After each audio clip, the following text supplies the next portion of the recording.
Welcome to Awakening Mindfulness at Work, a conversation that matters. I'm Pierre Kowant. And I'm Sarah Killeen.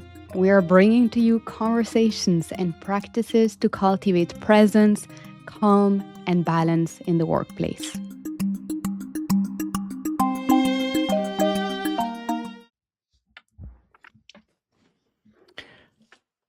Hello, Sarah, and welcome, everyone.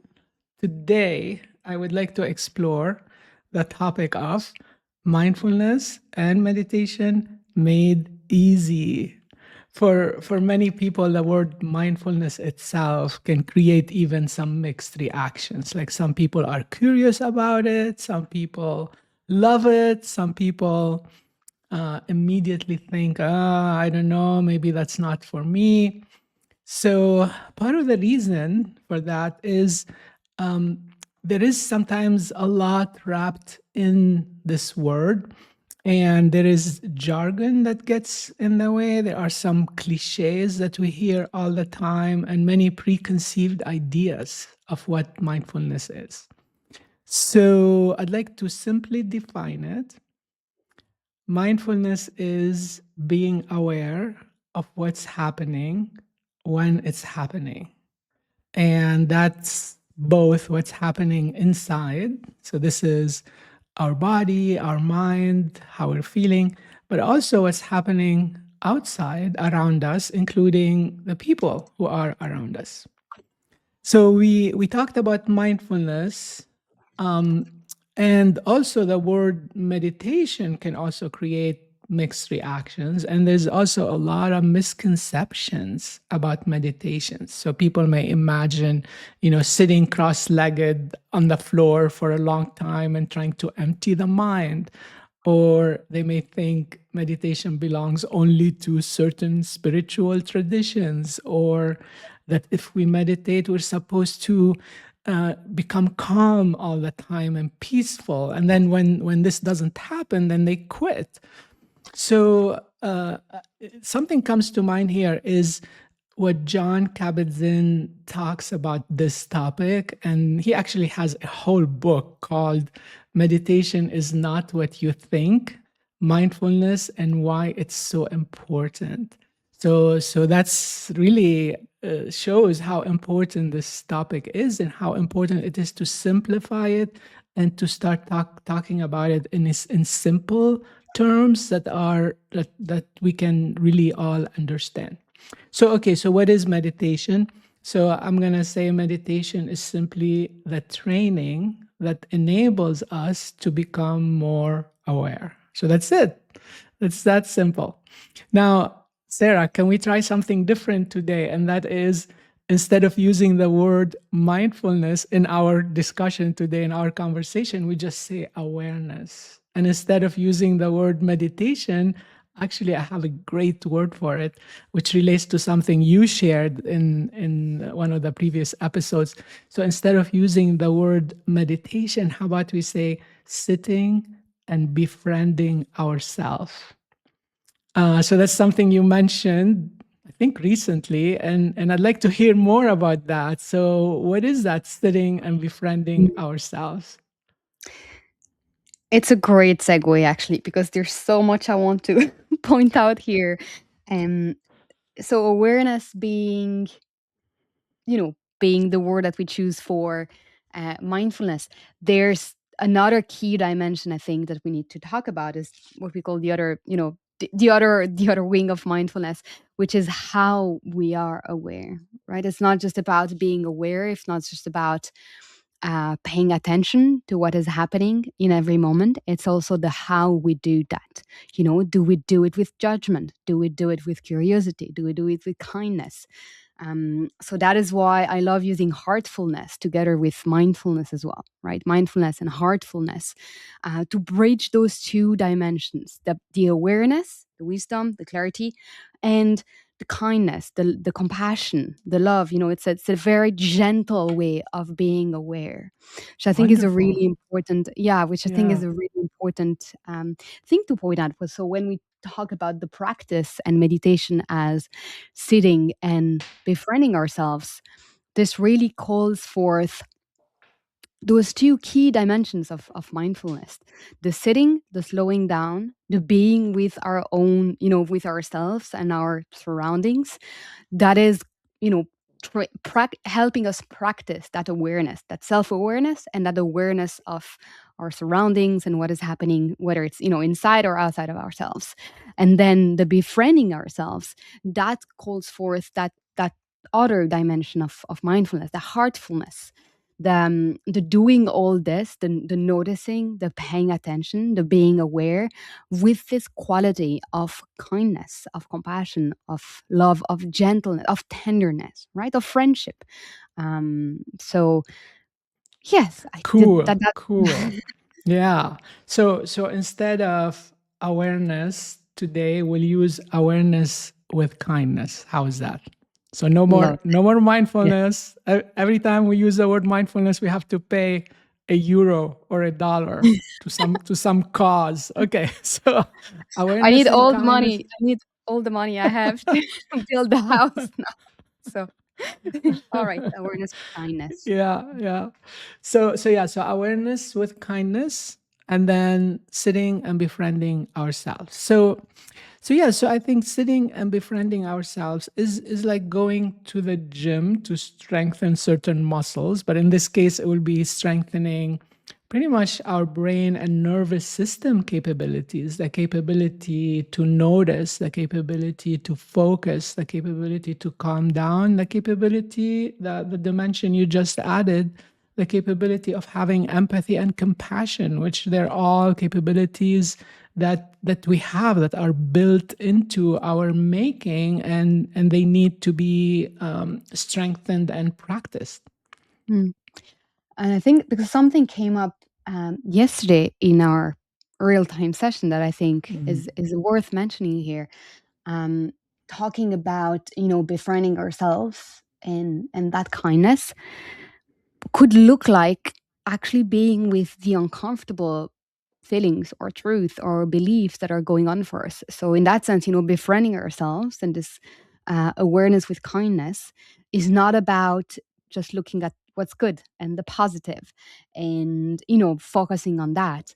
Obviously, we do want to train to practice speaking to ourselves with kindness. That is part of the kindness practice. Mhm. And being part of, befriending ourselves means being there for whatever is more uncomfortable and unpleasant, thinking about how we could be there for another friend. If it was not for ourselves, we would want to know about all the difficult feelings that they are experiencing, or the really, the difficult things happening for them. We wouldn't just say, oh, it's fine, it'll be okay. We wouldn't just try to gloss over and just positivize, our way through it.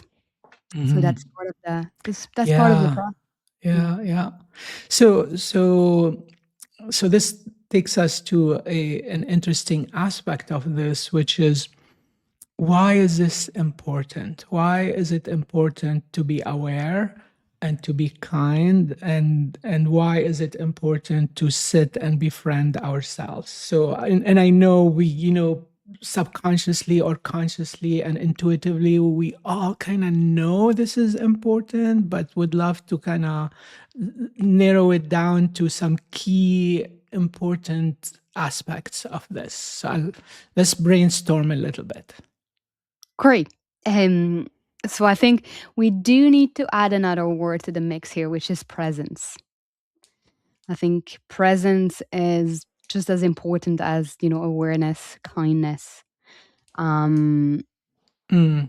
You don't think presence is included in awareness? I think awareness. So I think they're complementary.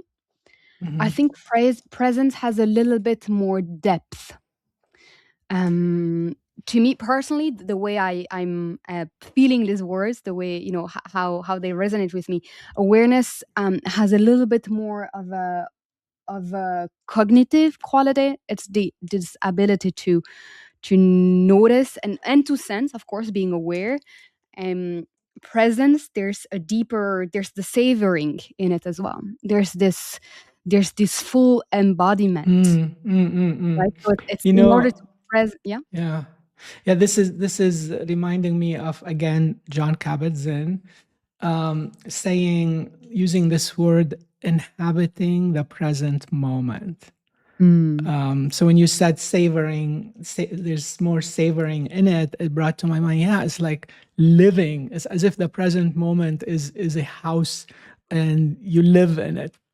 Um, 100%. So, and the yeah. awareness comes in the picture because you do notice the house, right? You look around, you notice the colors, the colors of the walls and the shapes and the rooms, and that is the awareness. And then, in order to fully be present, you need the heart in it as well. That's full Mm, embodiment and this inhabitant, making it a home and not just a house, invites the heart to participate mhm, in the picture. mhm. And I think Okay. the reason the where I want to go with this is that there's presence with what's around us and presence with what's within, right? What you were saying before as well, when it comes to awareness, we can be aware of what's happening inside us, what we're feeling, thinking, sensing, and we can be aware of what's happening around us. And that is a very interesting way of looking at the practice, actually, because we can choose different anchors to practice, the awareness, the presence, depending on our circumstances in the moment. If we are feeling extremely agitated, if we are facing internal chaos, and we are, trying to soothe ourselves, to calm ourselves down, to be more present in the sense of being, being more at peace with ourselves, it's wonderful to pick an anchor that is in our surroundings, right? And it doesn't mean ignoring what we're feeling inside. It means we're tapping into those resources around us, especially Mhm, beautiful, nourishing resources like nature, the song of birds, um, mhm, joy around us. So using these anchors to help us calm ourselves down and be more able to be present with what we're feeling. And the other way yeah. is true as well, right? If we are living in a very chaotic, if our environment is extremely chaotic, noisy, messy, um, one way of being more present, being again calmer, more at peace with the present moment, is to actually go a little bit deeper within ourselves, to tap Mhm, into that vast, spacious, calm, calm that is within, kind of this deep mhm, mhm. pool of calm that we have within. So Yeah. playing between those two, going between one and the other, depending on what is in the way of us being present in the moment. Yeah. So this kind of explains to some degree the why is this important. It's to be more present to what's happening within us and around us, and to calm down. So instead of getting agitated and thrown into all these different directions because of all the triggers and the things that may not be pleasant, so we are nurturing the capability of calming down and noticing instead of reacting, which is Mm, huge, which has so many benefits in work life, in personal life, throughout. mm, Yeah, so I think how would you summarize the why if you were to give it one more try? mm. Before that, I'll just add something to what you just said. I think, a lot of people talk about emotional maturity. And I think no matter how we call it, mindfulness, awareness, self awareness, um, that is a key part in becoming more w- emotionally mature, as some people Mm, say.